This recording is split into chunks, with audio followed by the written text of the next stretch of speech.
Madam ముందుగా గణతంత్ర దినోత్సవ శుభాకాంక్షలు. థ్యాంక్ యూ అండి. Happy republic day. అయితే చాలా మందికి రిపబ్లిక్ డే అంటే చాలా మందికి అని అంటే పిల్లలకి ఇప్పుడే బడ్డింగ్ పిల్లలు ఉంటారు కదా 5 years 6 years పిల్లలకి రిపబ్లిక్ డే ఇంపార్టెన్స్ ఏంటి అని తెలీదు. అడుగుతూ ఉంటారు పేరెంట్స్ని టీచర్స్ని, ఏంటి ఇవాళ స్పెషల్ ఏంటమ్మా రిపబ్లిక్ డే అంటే ఏంటి అని.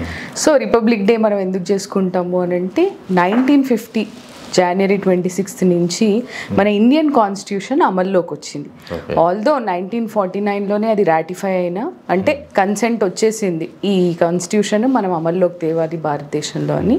అయితే 1950 January 26th నుంచి దీన్ని అధికారికంగా అమల్లోకి తీసుకొచ్చారు కాబట్టి ఇది 76th year కాబట్టి మనము ఈరోజు గణతంత్ర దినోత్సవ వేడుకలు చేసుకుంటున్నాము. ఎవరైతే మన అంబేద్కర్ గారు కానివ్వండి, ఇంకా మిగతా వాళ్ళు ఎవరైతే ఈ డ్రాఫ్టింగ్ చేశారో దీన్ని రాశారో వాళ్ళందరి మెమరీస్ని, ఈక్వాలిటీ, సావరెనిటీ, సెక్యులరిజం ఇవన్నీ మనం సెలబ్రేట్ చేసుకుంటాము ఈరోజు.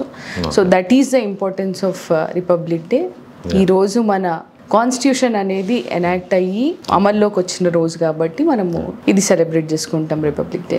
చాలా బాగా చెప్పారు మేడం. అన్నట్టు ఇప్పుడు ఉండే స్టూడెంట్స్ కూడా తెలియాలి ఈ విషయాలు కూడా.